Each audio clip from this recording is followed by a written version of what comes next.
1월 5일 목요일 뉴스송아의 온라인 큐티를 시작하겠습니다. 오늘 큐티 본문은 마태복음 3장 1절부터 12절까지고요. 제가 오늘 읽은 말씀은 8절, 9절 두 절의 말씀입니다.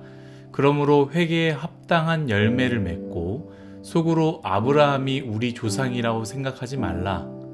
내가 너희에게 이르노니 하나님이 능히 이 돌들로도 아브라함의 자손이 되게 하시리라. 아멘. 오늘 여러분들과 함께 회개의 열매 없이는 성도가 될 수 없습니다. 회개의 열매가 없이는 성도가 될 수 없습니다. 라는 제목으로 큐티를 나누도록 하겠습니다. 샬롬, 오늘도 말씀으로 시작하신 여러분 주님의 이름으로 축복합니다. 오늘 말씀은 예수님의 사역을 시작하기 전 그 사역과 그 길을 준비하는 어떤 한 사람을 비추기 시작하는데요. 그 사람은 바로 우리가 잘 알고 있는 세례 요한입니다. 2절, 5절, 6절을 한번 읽도록 하겠습니다. 회개하라, 천국이 가까이 왔느니라 하였으니 5절입니다. 이때에 예루살렘과 온 유대와 요단강 사방에서 다 그에게 나와 6절입니다.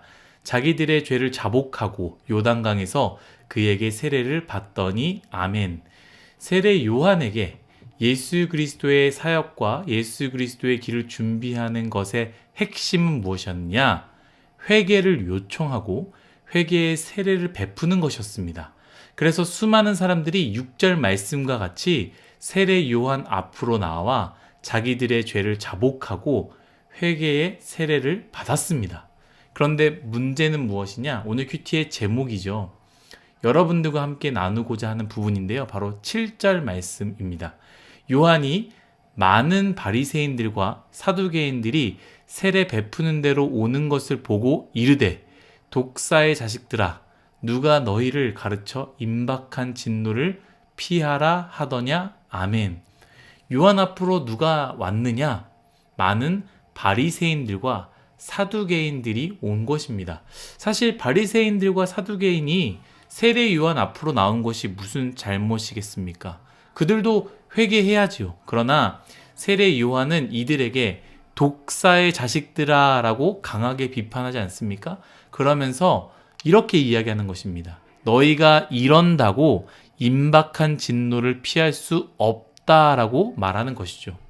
세례 요한이 그들을 향한 비판의 이유는 제가 오늘 본문으로 택한 말씀에서 알 수 있습니다. 8절입니다. 그러므로 회개에 합당한 열매를 맺고 속으로 아브라함이 우리 조상이라고 생각하지 말라. 아멘. 사실 바리새인과 사두개인들을 생각해보면 말씀에 대해서는 누구보다 능통하고 누구보다 잘 알고 있는 자들이었으나 그들은요 이미 종교화가 돼버렸습니다. 형식적이며 보이는 것으로 만족하고 자신의 행함으로 마음의 위안을 삼는 자들입니다. 그렇기에 심상치 않아 보이던 세례 요한의 선포와 수많은 사람들이 세례 요한 앞으로 나와 회개의 세례를 받는 모습을 보면서 세례 요한의 선포의 중심을 보지 않고 그 행위에만 무게를 두고 늘 그래왔듯이 저들이 받는 세례 보면서 나도 그냥 한번 받아볼까라는 생각으로 나아오고 받으려고 하지 않았을까 우리는 추측할 수 있습니다. 이것을 꿰뚫어 본 세례 요한은요 그들을 향해서 외치는 것입니다. 너희가 실질적으로 아브라함의 자손인 유대인이라 할지라도 또한 세상 사람들이 너희를 향하여 아브라함의 자손이라고 할지라도 회개에 합당한 열매를 맺지 않으면 아무 소용이 없다라는 것이죠. 사랑하는 일송아 여러분, 이 세례 요한의 외침은요 그들만을 향한 메시지가 아님을 기억해야 됩니다. 교회를 다니지만 예배를 참석하지만 또한 직분을 가지고 있지만 그래서 종교란에 기독교라고 자신 있게 표시는 하지만 심지어 세상 사람들이 주변 사람들이 나를 향하여 너는 교회 다니는 사람이야. 너는 기독교인이잖아 라고 그렇게 부르지만 회개에 그 어떤 열매를 맺지 못하는 우리를 향한 메시지이기도 한다라는 것이죠. 여러분, 회개의 열매가 있으십니까?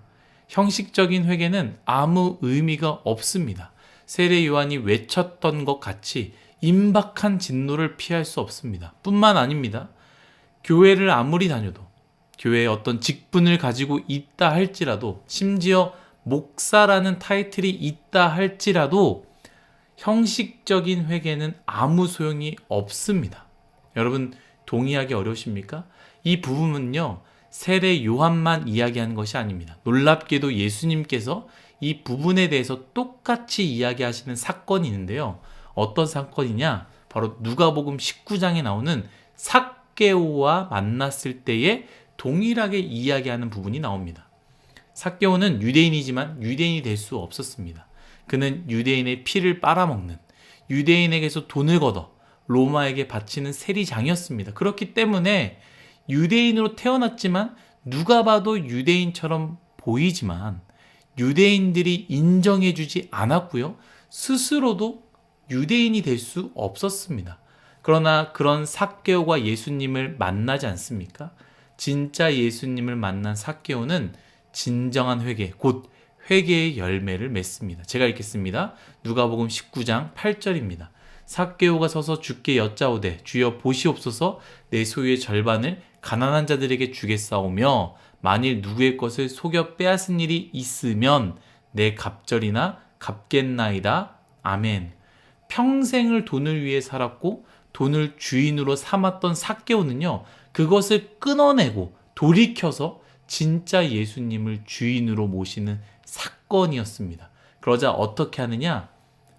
내가 가진 물질을 잘라내어서 가난한 자들에게 나눠주고요. 잘못된 것을 빼앗은 일이 있다면 내 갑절이나 갚겠다라고 선포합니다. 여러분 오해하지 마십시오. 헌금을 많이 하는 것이 회개의 열매를 맺는 게 아닙니다. 회개란 잘못된 것을 멈추는 것이 아니라 하나님께로부터 벗어났던 나의 인생이 다시 하나님께로 돌이키는 것이 회개입니다. 그러므로 물질을 주인으로 삼았는데 그것으로부터 벗어나 하나님을 주인으로 돌이키는, 섬기는 것이 바로 회개다라는 것이죠. 그런 의미에서 삭개오는요, 회개의 분명한 열매를 맺었습니다. 자신이 가지고 있는, 자신이 붙잡았던 주인을 내려놓고 진짜 주인이신 예수님을 붙잡음으로 인해서 내가 소중히 여겼던 것들을 다 나눠주지 않습니까? 그때에 예수님께서 삭개오에게 놀라운 말씀하십니다. 누가복음 19장 9절 말씀입니다. 예수께서 이르시되 오늘 구원이 이 집에 이르렀으니 이 사람도 아브라함의 자손이미로다. 아멘. 진정한 회개 열매를 맺을 때에 진짜 하나님의 자녀가 되는 것이죠. 사랑하는 뉴스송화 여러분, 우리는 삭개오에 가깝습니까? 아니면 바리새인과 사두개인과 가깝습니까? 우리는 세례도 받았습니다. 예배도 참여합니다. 직분도 가지고 있습니다. 그러나 무늬만 그리스도인이라면 주님 앞에 아무것도 아니게 된 것입니다. 형식과 직분이 회개의 열매가 될 수 없습니다. 회개하십시오. 회개의 열매를 맺으십시오.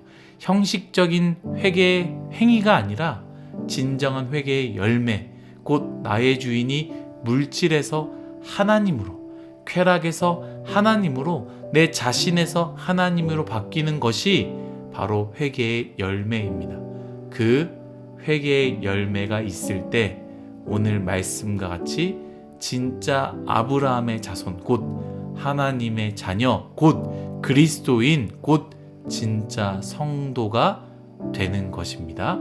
그러한 인생 되기를 예수님의 이름으로 축복합니다. 기도하겠습니다. 하나님, 우리의 인생 종교란에 기독교 표시하고 늘 교회도 다니고 봉사도 하고 직분도 가지고 있지만 정말 나의 인생은 삭개오와 같은 인생인가요? 아니면 그저 바리새인과 같이 형식적인 것만 붙잡고 있는 그런 여전히 죄인으로 살아가는 모습일까요? 주님, 우리의 인생 오늘 말씀을 기억하며 진정으로 회개하게 하여 주시고 하나님께로 돌이키게 하여 주시고 하나님을 진짜로 주인 삼는 삶의 모습들이 내 삶 가운데 나타낼 수 있도록 은혜 내려 주옵소서. 그랬을 때에 주님, 나의 인생 정말 하나님의 자녀, 진짜 성도가 될 수 있음을 믿습니다. 그러한 인생 모두가 되게 하여 주옵소서. 감사하며 예수님의 이름으로 기도드렸습니다. 아멘.